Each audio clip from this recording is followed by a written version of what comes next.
Hey guys, this is going to be more of a low-key video. I just want to chat about a topic that all of us need to be aware of, and you need to be prepared for, because it's something that will creep up on you. So, what we're talking about tonight is whenever things finally calm down and the stress of everything just wipes you out. It's one of those things where you can be in the middle of all this stuff and it's just everything can be going crazy and you could be doing okay. You could be doing pretty good. And then what you'll notice is whenever you get to a point where things calm down, where maybe you're finally out, maybe you've gone no contact, maybe your divorce is final. It's one of those things where you should feel like $1,000,000. You should feel like everything is finally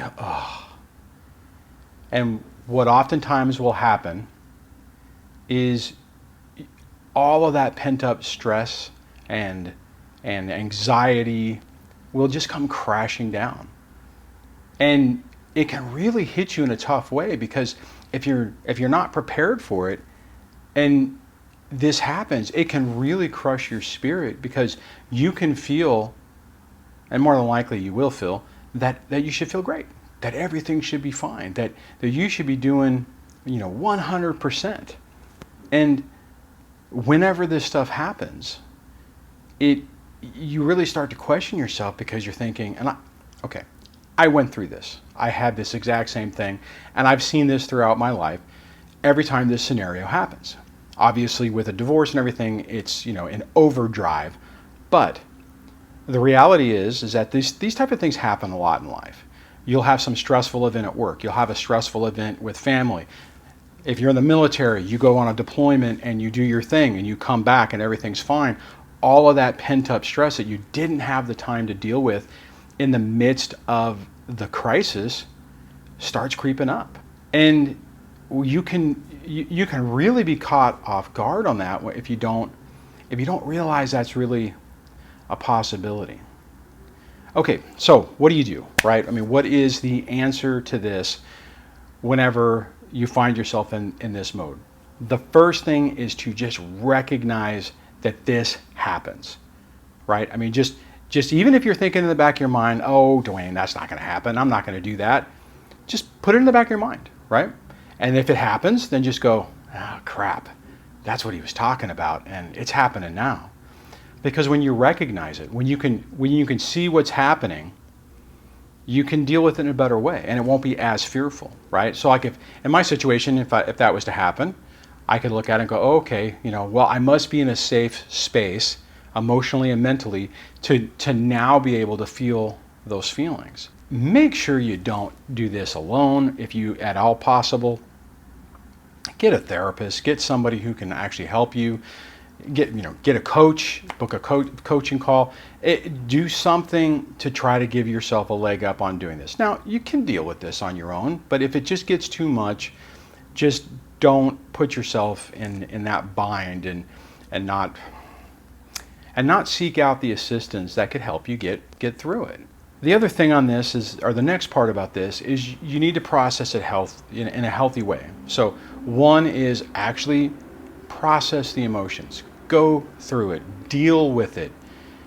Make sure you don't just ignore it. Make sure you don't put them under a box. Make sure you just don't put it away and bury it deep. I just want to clarify that, because there's a lot of things that we can do that make us feel good that aren't really positive. So you're looking for positive things to introduce into your life to help make things better.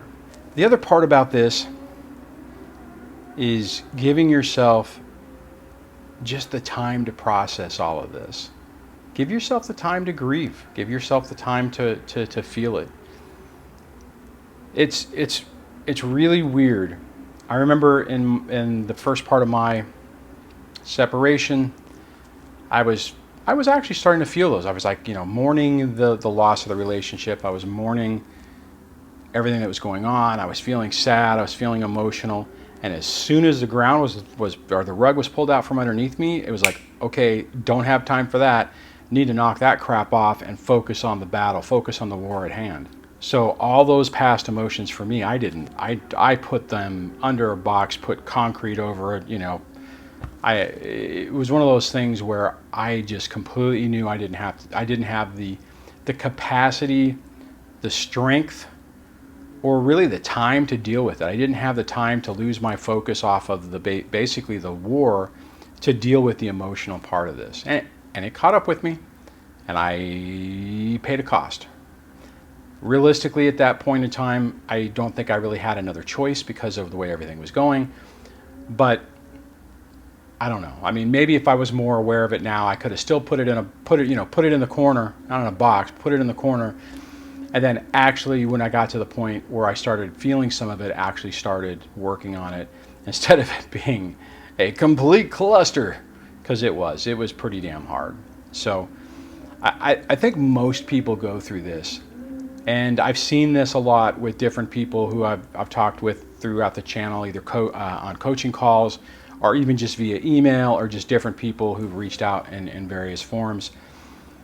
And almost to a T, as soon as the person gets into a semi-comfortable, secure, safe space, safe feeling, safe area, it's like the depression and the reality of what's happened creeps up on you. So just be prepared on that. Just be mindful that that happens. Make sure that you're aware of it. I don't know, maybe even have a plan in place to where, even if you don't think it's going to happen, just put it in the back of your mind, make a note of it so that you're better prepared if it does happen to be able to deal with it, because it's pretty damn tough. Now, if you're struggling with this, and you found a way to deal with it, put it in the comments below. Tell me how you've been able to deal with it. If this has happened to you, or if this is complete, nope, never experienced that. I moved on from this and felt great. My guess is that probably a good percentage of you guys have felt this, have experienced that, to where whenever you finally got through it, when you finally felt like you were done, that it hit you. And share with that in the comments below. I'd like to hear how you dealt with it, or maybe you're still dealing with it. If you're really struggling with this and you think that coaching could help, run over to dadsurvivingdivorce.com/coaching and book a session, and we can work specifically on your issue. The thing is, you don't have to go through this alone, and this doesn't last forever. You have to work through it, you have to deal with it, but that fear and that anxiety doesn't mean that it's going to be your constant dark companion. And I say that because when I was going through this, when I was dealing with this, and when that first happened to me, my immediate feeling was, oh my God, this is never going to end. I'm never going to break free from this. I thought I was feeling better. I'm a complete mess. This is going to be the rest of my life. And it started eroding my hope, eroding my vision for the future, and it led to some pretty dark times. So I hope I can get this message to you before you start going down your dark path. Hopefully we can make it someone turn the light switch off and then turn it back on and get the light back on and get you on your way. On that, take care of yourself, and I'll chat with you on the next video. Take care.